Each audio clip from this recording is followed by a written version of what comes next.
Imagine, for a moment, that you don't live alone. Even if the house is silent, even if the door is locked and the lights are low, there is someone else there. This person moved in years ago, maybe when you were 15, and they never signed a lease, never paid rent, and they certainly never leave. This roommate doesn't sit on the couch or eat your food. Instead, they sit right behind your eyes, peering out at the world through your own lenses. But they don't see what you see. When you look in the mirror and see a face that is tired but trying, they see a map of failures. When you finish a project at work and feel a brief flicker of pride, they are the cold splash of water that reminds you of the 3 things you forgot to include. They are the voice that wakes up 5 minutes before your alarm, already whispering a checklist of all the ways you aren't quite enough for the day ahead. We have become so accustomed to this presence that we've stopped recognizing it as a separate entity. We've started to believe that the voice is us. We say, "I am so lazy," or "I am such a mess," instead of realizing that we are the ones hearing the accusation. The tragedy of this inner critic is that it is the most intimate relationship we have, yet it is often the most abusive. We allow this roommate to say things to us that we would never, ever tolerate from a physical person.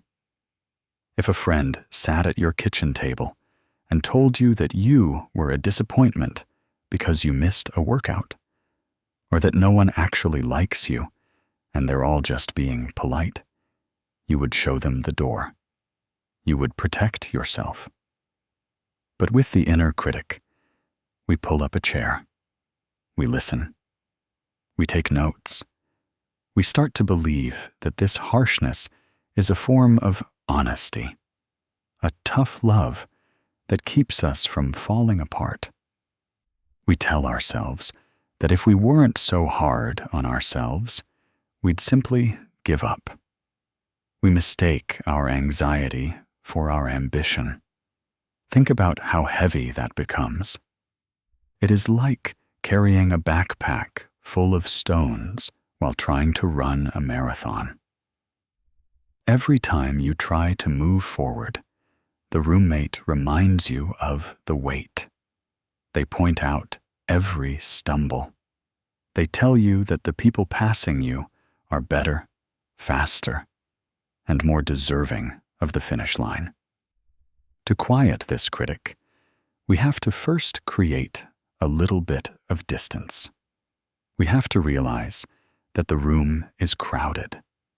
There is you, the one who feels, the one who breathes, the one who is doing their best to navigate a very complicated life. And then there is the commentary. This realization is a quiet, emotional revolution. It's the moment you look at that internal roommate and say, "I hear you, but I don't have to agree with you." It's acknowledging that just because a thought is loud doesn't mean it's true. Most of the time, that voice isn't even yours. It's a collection of old echoes from a stressed parent, a harsh teacher, or a society that profits off our insecurities.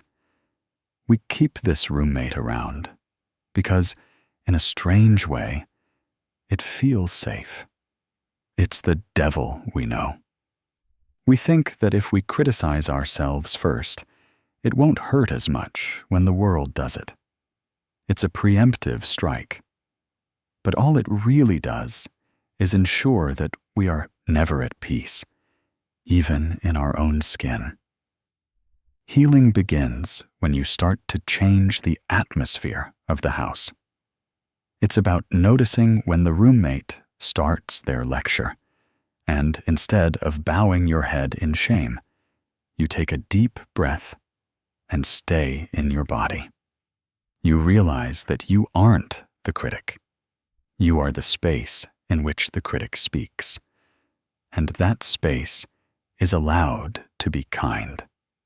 You are allowed to be the one person in your life who is always, unconditionally, on your side. You are allowed to tell the roommate to be quiet, because you finally have something better to listen to. The sound of your own heartbeat, reminding you that you are alive, you are here, and that is already enough. We often think of expectations as a ladder, something to climb, something that pulls us upward toward a better version of ourselves. But for so many of us, they don't feel like a ladder at all. They feel like a heavy, invisible cloak draped over our shoulders, getting heavier with every passing year. We carry the expectations of our parents, who wanted us to be secure, the expectations of our friends, who need us to be the strong one, and the expectations of a world that tells us if we aren't constantly producing, evolving, or winning, we are falling behind. Think about those moments when you're alone, perhaps late at night, or during a quiet drive, and a sudden wave of exhaustion hits you. It isn't just physical tiredness. It's a soul-deep weariness from trying to maintain an image. We spend an incredible amount of energy acting as the architects of our own pedestals, building them higher and higher, only to live in constant fear of the fall. We believe that if we meet every demand and check every box, we will finally earn the right to rest. We tell ourselves, once I reach that milestone, or once I perfect that part of my life, I can finally be happy. But the finish line keeps moving. The weight of should is a crushing burden. I should be further along by now. I should be more composed. I should be able to handle this without feeling so overwhelmed. These shoulds are like stones we pick up and put in our pockets day after day until our posture changes and we forget what it feels like to walk upright and breathe freely.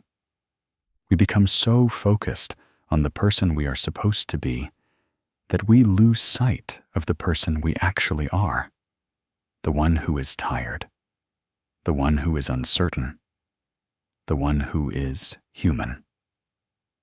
This weight creates a profound sense of loneliness. When you are driven by expectations, you start to feel like people only love the version of you that meets their needs. You hide your struggles because you don't want to disappoint anyone. You tuck away your mistakes like shameful secrets, fearing that if anyone saw the cracks in the foundation, the whole structure would come tumbling down. You become a performer on a stage, waiting for an applause that never quite feels like enough because it isn't directed at your true self. Carl Jung once noted that the privilege of a lifetime is to become who you truly are. But how can we become who we are when we are pinned down by who we think we need to be? To quiet the critic, we have to start by setting the cloak down. We have to look at those expectations and ask, whose voice is this? Does this goal actually belong to me? Or am I just trying to avoid the pain of being judged? It takes a staggering amount of courage to be unremarkable in the eyes of a demanding world so that you can be authentic in your own heart.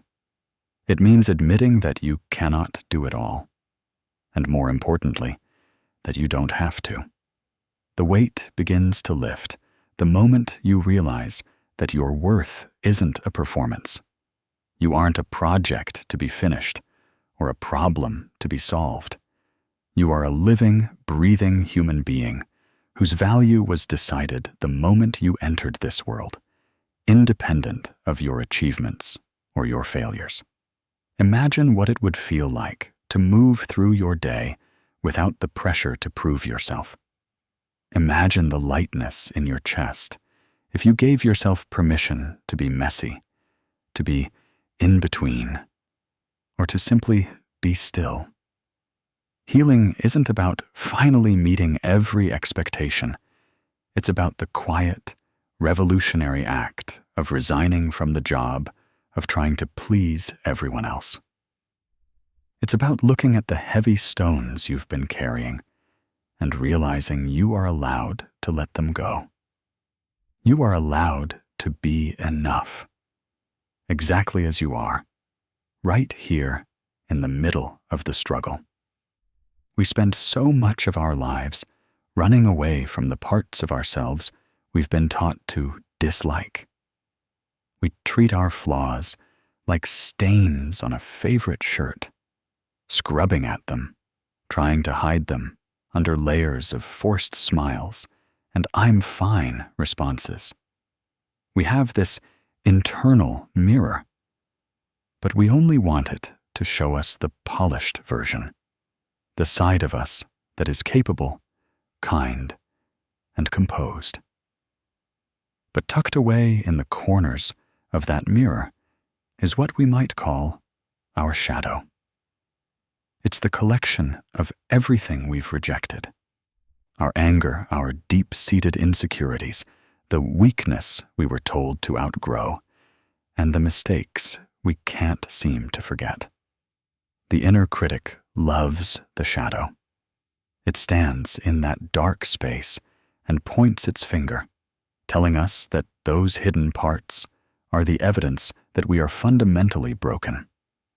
It whispers that if people truly saw what was behind the curtain, they would turn away. So, we fight. We try to suppress the shadow, pushing it down deeper into the basement of our minds. But the more we push, the more the shadow pushes back. It shows up in our lives as sudden bursts of irritability, as a persistent feeling of being an imposter, or as a heavy, unexplained sadness that visits us when the room goes quiet. Carl Jung famously suggested that everything that irritates us about others can lead us to an understanding of ourselves. When we find ourselves judging someone else harshly, maybe for their neediness, their boldness, or their mistakes, it's often a mirror reflecting back a part of our own shadow that we haven't allowed ourselves to feel. The critic isn't just a voice of hate. It's actually a very confused protector. It learned a long time ago that these shadow traits were dangerous. Maybe you were told to stop being so sensitive as a child. So now the critic attacks you every time you feel a surge of emotion. It thinks it's keeping you safe from rejection by attacking you before anyone else can. But you cannot heal what you refuse to look at.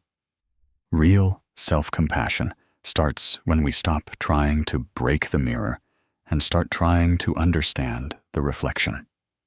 Imagine, instead of fighting the shadow, you invited it into the light.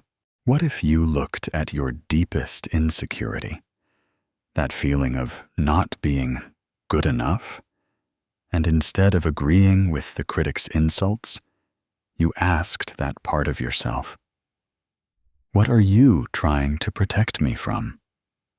Why are you so afraid? When we face the mirror with kindness, the shadow loses its power to haunt us. We begin to see that our flaws are often just parts of us that were wounded and never got the chance to mend. Your anger might be a part of you that is trying to set a boundary you've ignored for years. Your anxiety might be a part of you that is desperately seeking safety. When we integrate these pieces, we stop being a house divided against itself. It is a terrifying thing to accept yourself completely. It feels much safer to keep the mask on and keep the shadow locked away. But there is a profound, quiet peace that comes when you stop being your own greatest enemy. You realize that you don't have to be perfect to be worthy of your own love. The shadow doesn't make you bad, it makes you whole. It adds the depth and the contrast that makes you human. When you look in the mirror now, try to see beyond the surface. See the person who has survived every difficult day, the person who has carried the weight of their shadow for so long without complaining. The critic wants you to believe the shadow is a monster, but if you look closely, you'll see it's just a part of you that has been out in the cold for a long time, waiting for you to open the door and say, "It's okay. You can come in now. We don't have to fight anymore." This is where the rewiring truly begins. Not in the elimination of the dark, but in the courage to stand within it and hold your own hand. When you find yourself spiraling into that familiar pit of self-judgment, it often feels like a moral failing or a sign that you are fundamentally broken. But there is a quiet, mechanical truth happening beneath the surface of your skin. Your brain is an incredible organ designed to keep you safe. And over the years, it has learned to build highways for your most frequent thoughts. Every time you tell yourself, "I'm not doing enough," or "I always mess things up," you are effectively paving a road.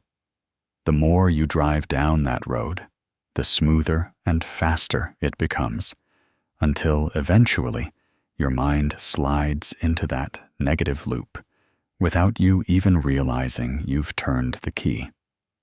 This is the science of the loop. It's a physical reality of neural pathways that have been reinforced by repetition. When a stressful event happens, a mistake at work, a tense moment with a partner, or even just a bad hair day, your brain looks for the quickest path to process that stress. If the quickest path is self-criticism, your thoughts will rush there instantly. It's like water carving a canyon.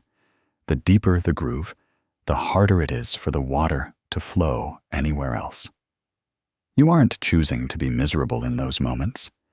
You are simply caught in a current that you've been unintentionally strengthening for a lifetime. But there is a beautiful, hopeful side to this biology. Your brain is not a fixed stone. It is plastic. It is constantly reshaped by your experiences, and more importantly, by your attention. The critic thrives on the fact that these loops are automatic. It counts on you being on autopilot. To break the loop, you don't need to have a massive epiphany or change your entire personality overnight. You simply need to start creating speed bumps on that highway. Imagine the next time you feel that familiar sting of a failure. The loop starts to spin. The critic clears its throat to begin the lecture. In that split second, the science of change begins with a single, conscious breath. When you pause, you are literally asking your nervous system to hesitate. You are creating a tiny gap in the electrical storm of your brain. In that gap, you can plant a different seed. It doesn't have to be a loud, joyous affirmation. It just has to be a fact that isn't an insult. Think of it like trying to walk through a field of tall, thick grass. The first time you try to take a new path, a path of self-compassion, it's exhausting. The grass is high, your legs are tired, and the old, paved road of self-hatred is right there, looking so much easier to walk on. But every time you choose to say, "I am struggling," and that is okay, or "this feeling is temporary," you are treading down a few blades of grass. The next time you walk that way, it's a little easier. The time after that, a faint trail begins to form. This is how we rewire the brain. It's a series of small, emotional protests against the old loops. We are teaching our nervous system that it is safe to be kind. When we react with harshness, we trigger our internal alarm system, the fight or flight response. We are essentially attacking ourselves, which only makes us more stressed, more prone to mistakes, and more likely to spiral again. It's a cycle that feeds itself. Compassion acts as a chemical interrupter. It lowers the cortisol and invites the parts of your brain responsible for logic and calm to come back online. You are literally soothing your own biology. By understanding that your self-criticism is just a well-worn habit of the mind, you take away its status as the truth. It's just a loop, and loops can be broken. Every time you catch yourself mid-spiral and choose a softer tone, you are performing a quiet act of neurological surgery. You are building a new home for your thoughts, one brick, one breath, and one kinder word at a time. When the inner critic is screaming, the distance between "I am a failure" and "I am a success" feels like a canyon too wide to jump. We often try to bridge that gap with forced positivity, standing in front of the mirror and reciting words we don't believe. But our hearts can smell a lie. When we try to jump straight from self-loathing to self-love, the critic mocks us. It points to the evidence of our messy lives and tells us we're being delusional. This is where most of us give up, falling back into the old, painful habit of judgment because it feels more honest than the shiny, fake alternative. But there is a middle space. There is a quiet, steady patch of earth between the two extremes, called the neutral ground. Finding this ground is the most compassionate thing you can do for yourself when you're hurting. It's the art of stripping away the adjectives and looking only at the facts. It's the realization that you don't have to love a situation, or even yourself, to stop attacking it. Imagine you've had a day where nothing went right. You were late, you dropped the ball on a commitment, and you feel that familiar heaviness settling in. The critic wants to turn these events into a character study. It wants to say, "You are irresponsible, you're lazy, and you'll always be this way." Neutrality steps in and says, "The clock was further ahead than I thought. I missed a task. I am tired."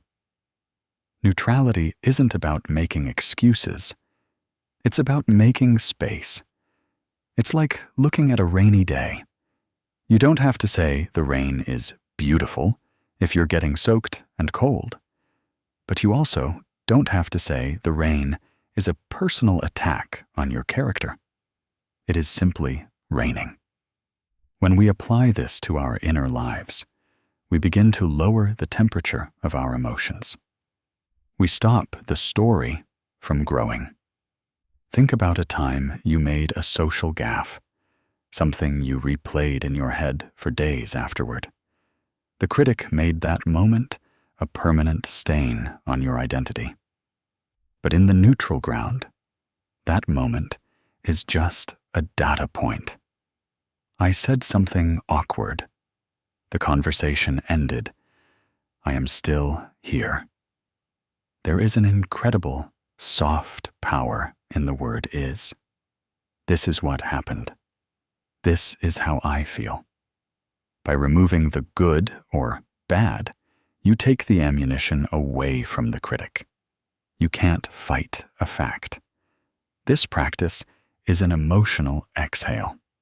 It's the moment you stop trying to win the argument with yourself and just state the current reality. It's saying, I have a body, instead of, I hate my body, or I love my body. It's saying, I am currently experiencing a difficult emotion, instead of, I am a mess for feeling this way. When you stand on neutral ground, you are finally safe.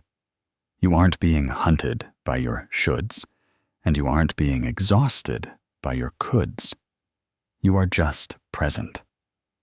This stillness creates the perfect environment for actual healing to begin. You cannot rebuild a house while it is still on fire. Neutrality is the water that puts out the flames of self-hatred, so you can eventually start to look at the blueprints of who you want to be. It takes practice to be boring with yourself. We are addicted to the drama of our own inadequacies. But the more you choose the neutral truth, the more you realize that the sky doesn't fall when you make a mistake. You learn that your worth isn't a seesaw that goes up and down based on your daily performance. You are the ground itself, steady, enduring, and capable of holding everything that happens without being destroyed by it. You don't have to be perfect to be okay. You just have to be real. We often live our lives like a puzzle that we are trying to force together. But we've decided that half of the pieces are too ugly to be included. We try to build a version of ourselves that is made only of the bright colors, the successes, the kindness, the moments of strength.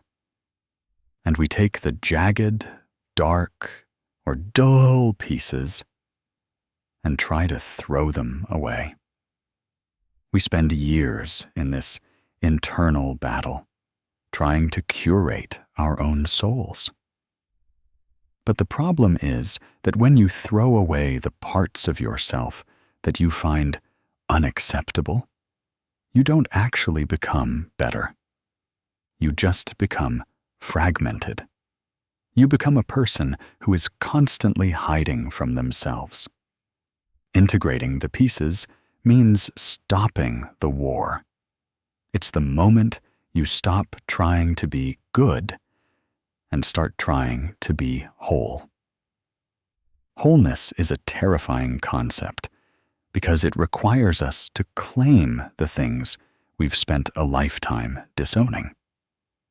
It means looking at your fatigue, your envy, your confusion, and your mistakes, and saying, this too is me. It's about realizing that you cannot have the mountain without the valley, and you cannot have the person you are today without the person you were when you were struggling and making choices you now regret. Think about the energy it takes to keep those rejected pieces under the surface. It's like trying to hold a dozen balloons underwater at the same time. You're so busy pushing down the parts of yourself that feel messy or not enough that you have no strength left to actually live. The inner critic is the guard you hired to keep those balloons submerged, but the guard has become a tyrant. Carl Jung observed that the most terrifying thing is to accept oneself completely. Why is it terrifying? Because if we accept ourselves, we lose the excuse of being a victim of our own flaws. We have to take responsibility for the entire landscape of our lives. But in that acceptance, there is a freedom that perfection can never offer. When you integrate your pieces, the critic loses its power to blackmail you. It can no longer whisper, "I know your secret," because you've already brought that secret into the light and offered it a chair at the table. Imagine a kintsugi bowl, the ancient art where broken pottery is repaired with gold. The philosophy is that the piece is more beautiful for having been broken. The cracks aren't hidden. They are highlighted. This is what integration looks like. It's not about erasing the scars or pretending the breakage never happened. It's about seeing that the gold, the compassion, the wisdom, the resilience only exists because of the cracks. When you start to integrate, you notice a shift in your internal tone. You stop saying, "I shouldn't feel this way," and start saying, "A part of me feels this way, and I can handle that." You become a gracious host to your own experience. You realize that your neediness might actually be a deep capacity for connection that was once ignored. You realize your anger might be a fierce protector of your dignity that simply needs a better direction. This is the homecoming we are all searching for. It isn't found by finally becoming perfect. It's found by finally becoming one person. It's the relief of no longer having to look over your shoulder at your own shadow. You are a vaste, complex, and beautiful mosaic. Some of the stones are rough, and some are smooth. Some are dark as the night, and others are bright as the sun. But they all belong. They are all necessary. To quiet the critic, you must show it that there is no longer any us and them inside of you. There is only you, whole, integrated, and finally, at peace with the entire picture. The inner critic is a master of the period. It loves to end every sentence with a heavy, final dot that leaves no room for light to get in. It says, "I don't know how to do this. Period. I'm not a confident person. Period. I can't get past this pain. Period." These statements feel like prison bars because they describe our current struggle as if it were a permanent destiny. They trap us in the now, making us believe that because we are struggling today, we are destined to struggle in exactly the same way forever. But there is a tiny 3-letter word that has the power to bend those bars. That word is yet.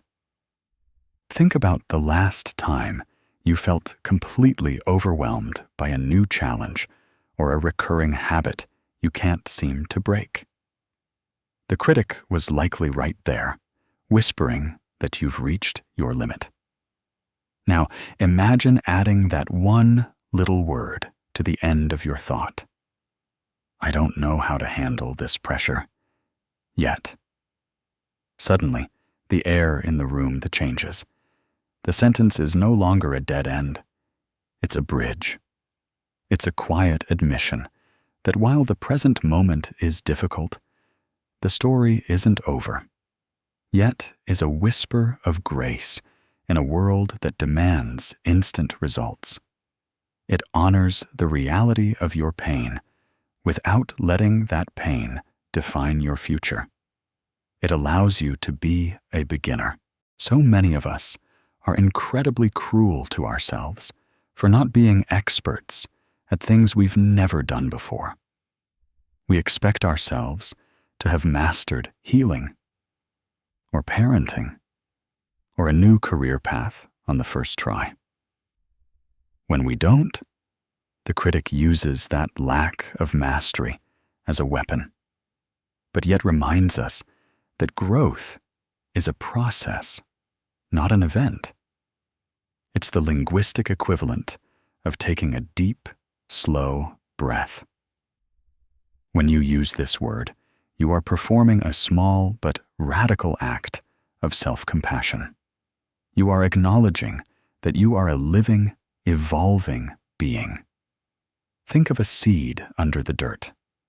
If that seed looked at its surroundings, it might say, "I am not a flower." And it would be right. But it is a flower yet. It is currently doing the invisible, messy, difficult work of pushing through the dark. You are doing that same work. Every time you fail to meet your own high standards, yet stands by your side and says, "We just haven't figured this part out quite yet." This shift in language isn't about being fake or ignoring your problems. It's about being more accurate. The truth is that you are constantly learning, even when it doesn't feel like it. You are gathering data, building resilience, and discovering what doesn't work.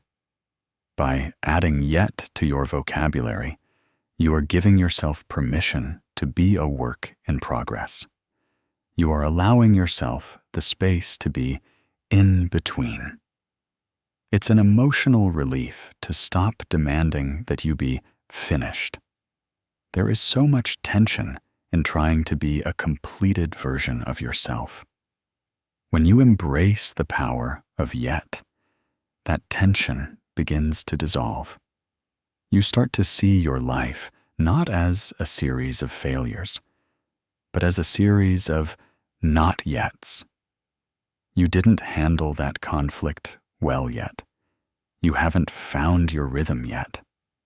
You haven't fully silenced the critic yet. This word is a tiny seed of hope that you plant in the middle of your hardest days. It doesn't solve the problem immediately, but it changes your relationship to the problem. It turns a wall into a door.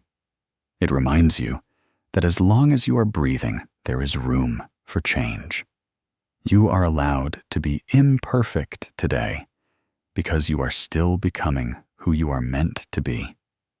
You are enough right now, even in your not yet moments, because the journey itself is where the healing happens. Use it as a shield. Use it as a promise.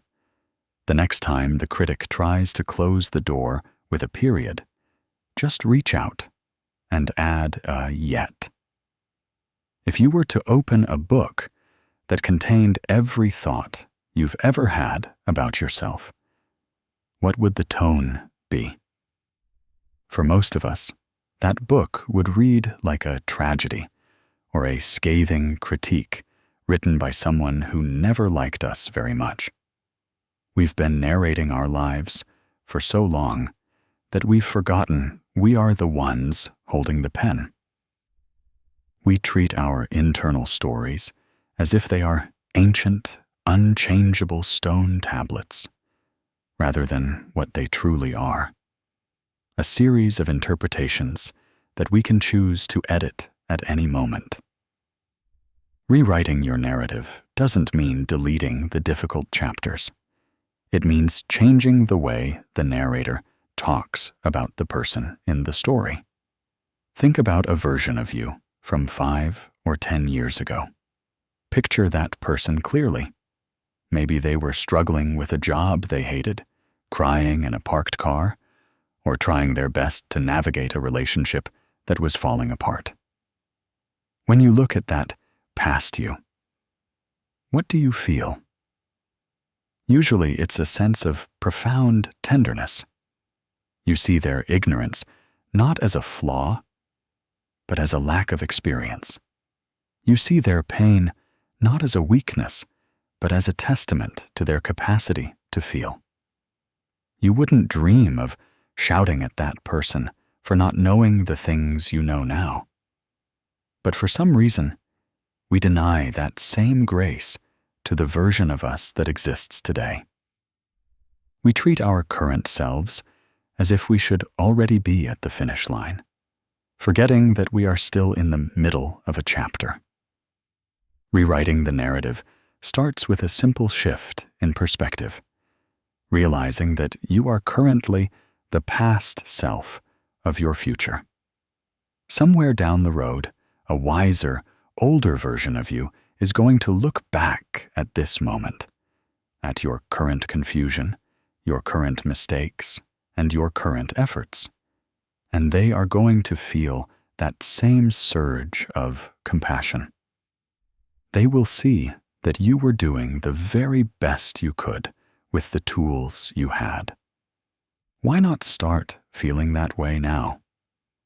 When the critic tries to write a headline like, "I failed again," you have the power to take the pen back and write a subheader. "I tried something difficult, and I learned where the boundaries are." When the narrative says, "I am too much for people to handle," you can rewrite it to say, "I have deep needs, and I am learning how to meet them."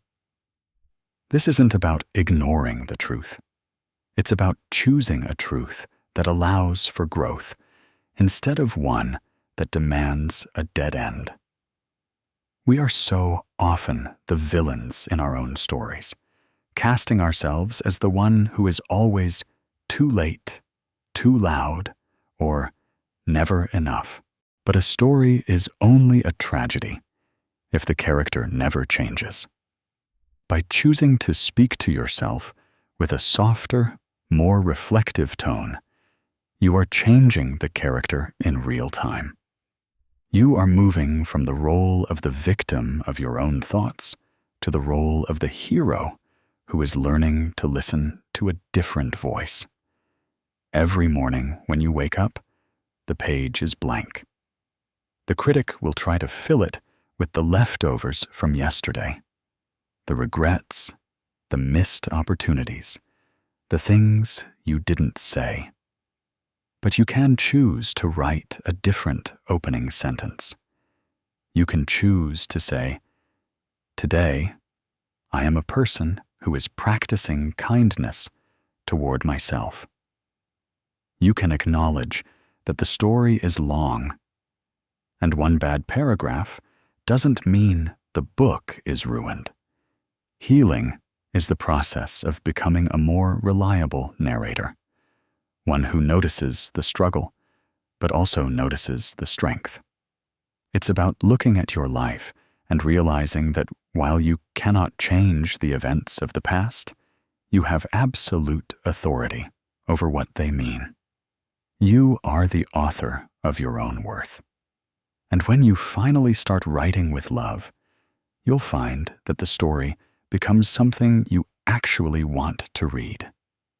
We live in a world that moves at the speed of light, and our inner critic has learned to match that pace. It is a rapid fire processor, delivering judgments before we've even finished a sentence or walked through a door. When we live at this high velocity, our reactions become automatic. We stumble, and before we've even felt the physical sting of the fall, The critic has already delivered a full report on why we are clumsy, careless, or failing. To quiet that voice, we have to do the one thing that feels most counterintuitive when we are under pressure. We have to slow down. Slowing down is not about laziness or checking out. It is a profound act of emotional reclamation. It is about creating a deliberate, intentional gap between what happens to us and how we respond to ourselves. Most of our self-cruelty happens in the shadows of our haste. When we are rushing, we don't have the perspective to be kind. We are simply reacting. And our oldest, deepest habit is to react with harshness. By slowing down, we are essentially turning on a light in a room where we've been tripping over the furniture for years. Think about the last time you felt that surge of panic because you were running late or you made a small mistake on a project. Your heart rate spiked. Your breath became shallow. And the critic started its familiar chant. In that moment, the practice is simply to pause. It's taking one slow, deep breath and noticing the sensation of your feet on the floor. It's a physical interruption of an emotional spiral. In that tiny window of time, just a few seconds, the critic loses its momentum. You are moving from the frantic fight or flight part of your brain into the part that can observe, breathe, and choose. This practice is often very quiet and very boring. It happens in the grocery store when someone cuts in front of you and you feel the urge to judge your own irritation. It happens at your desk when you stare at a blank screen and start to tell yourself you've lost your spark. Slowing down means saying to yourself, I am feeling frustrated right now, or I am feeling stuck. It's acknowledging the emotion without letting the critic turn it into a permanent personality trait. We often resist slowing down because we're afraid of what we'll find in the stillness. We fear that if we stop running, the weight of our inadequacies will finally catch up to us. But the opposite is true. When we slow down, we realize that the monster chasing us is just a collection of tired thoughts that have no real power unless we give them our speed. In the slowness, the critic sounds less like an authority and more like a recording that's been playing for too long. Imagine how your day would change if you gave yourself a 5-second buffer before agreeing with any negative thought. If, when the critic said, "You really messed that up," you waited 5 seconds before nodding in agreement. In that space, you might find the strength to say, "It was a difficult moment, and I am learning." That is the rewiring. That is the practice. This is the most important work you will ever do, but it doesn't happen in a vacuum. It happens in the middle of your messy, unpredictable life. It is the choice to be gentle with yourself when you're tired, to be patient with yourself when you're confused, and to be still with yourself when everything feels like it's falling apart. You are teaching your nervous system that speed is not a requirement for worthiness. You are learning that you don't have to outrun your flaws to be safe. You can just walk, breathe, and exist. And that is more than enough. When you slow down, you aren't falling behind. You are finally catching up to your own heart.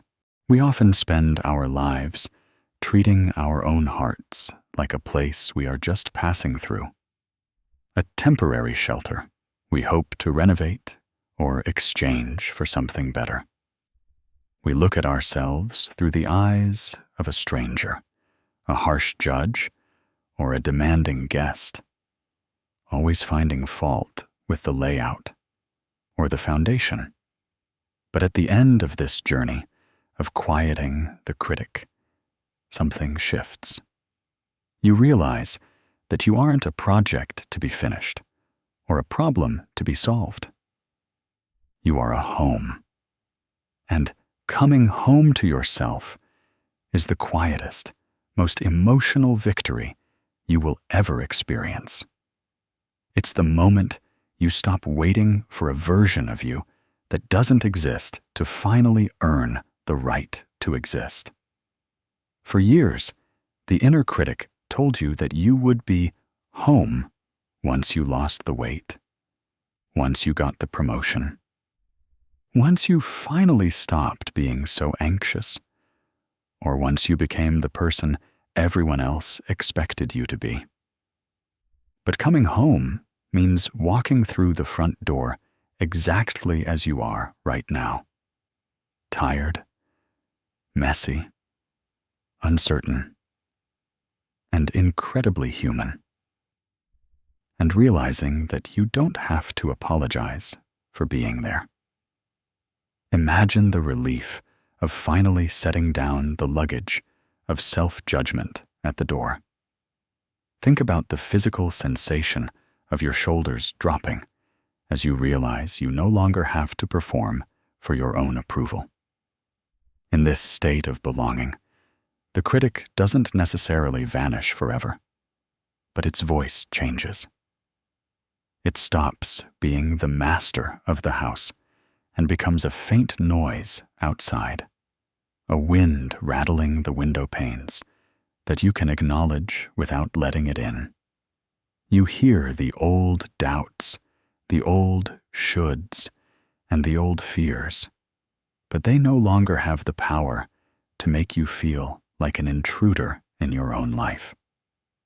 Carl Jung once suggested that the most terrifying thing is to accept oneself completely.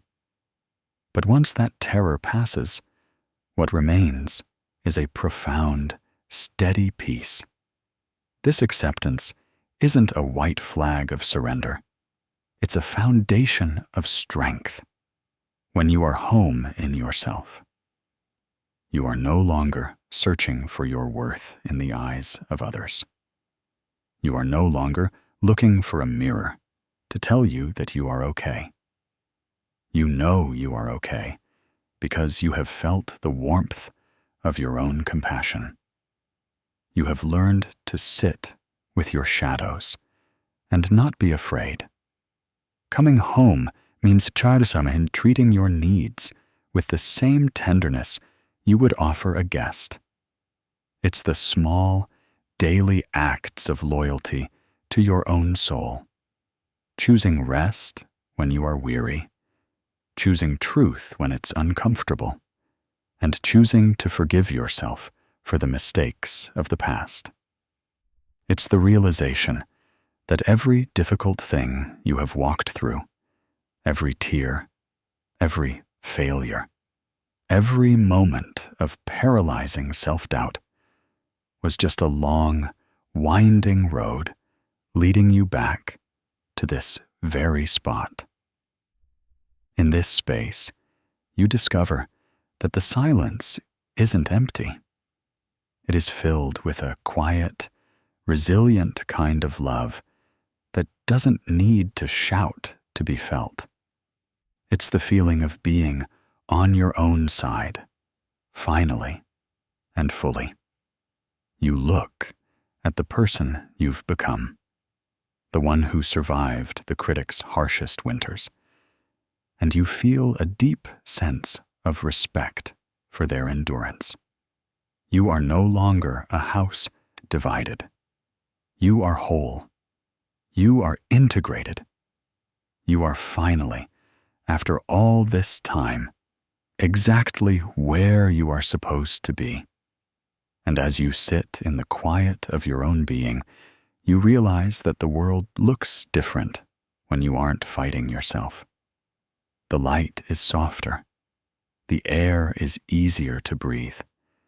You have finally learned that you don't need to be perfect to be a sanctuary. You just need to be you.